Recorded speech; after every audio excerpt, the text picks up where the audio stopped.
Assalamualaikum warahmatullahi wabarakatuh. Alhamdulillahirobbilalamin, Allahumma shalli ala sayyidina Muhammad amma ba'du. Alhamdulillahirobbilalamin, yang terhormat kepada Abiani bin Wida, selaku Direktur dan Pengasuh Pesantren Hikmah Rabbani Huda. Yang terhormat juga kepada jajaran guru semuanya, terutama Miss Ragil selaku pembina mata pelajaran bahasa Indonesia.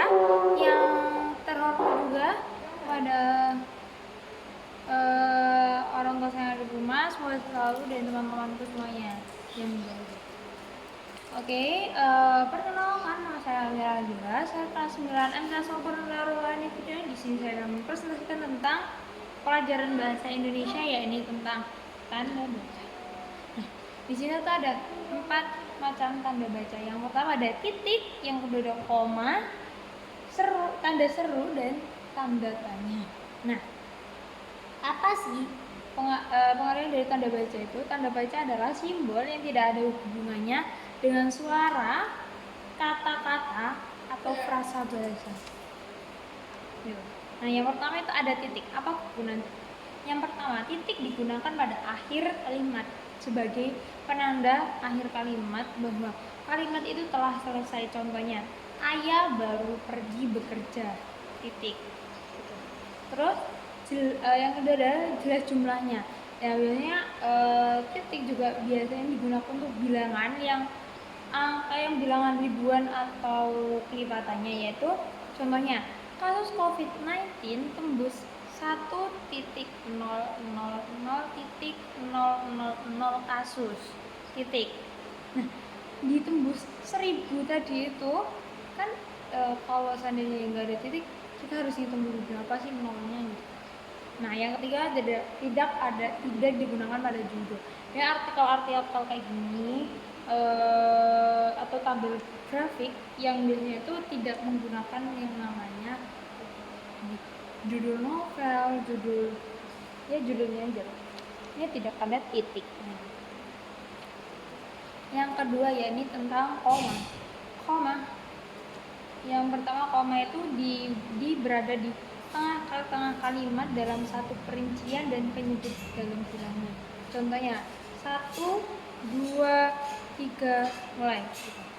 Nah, yang kedua adalah identitas yang bertulisan secara berurutan.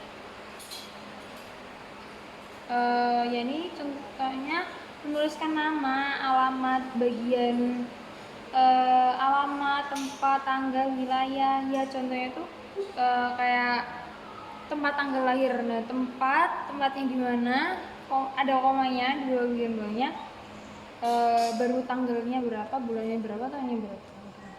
Nah, yang ketiga adalah penulisan gelar di antara lain terdapat nama, gelar, marga, atau singkatan nama diri sendiri. Contohnya itu ya, contohnya nama, gelarnya SPDI. Nah, setelah nama itu ada terdapat koma, terus gelarnya. Terus yang ketiga yaitu ada tanda seru. Tanda seru itu yang pertama adalah terdapat kalimat perintah. Nah, kalimat perintah ini baik bersifat keras ataupun tidak keras. Contohnya, tolong matikan lampu itu, kasih tanda. Terus itu yang kedua menunjukkan ekspresi yang terkejut, yaitu ketika kaget atau ketika emosional atau berlebih gitu. Contohnya semangat gitu. Dan dia memakainya pakai tanda terus tanda tanya. Tanda tangannya tidak lain hanyalah menanyakan sesuatu. Jadi tanda tanya adalah bertujuan untuk menanya. Contohnya, kapan kamu pergi? Oke, sekian dari saya. Bila ada salah kata atau kurang jelas, karena saya juga masih belajar, saya akhiri. Wabillahi taufiq wal hidayah. Wassalamualaikum warahmatullahi wabarakatuh.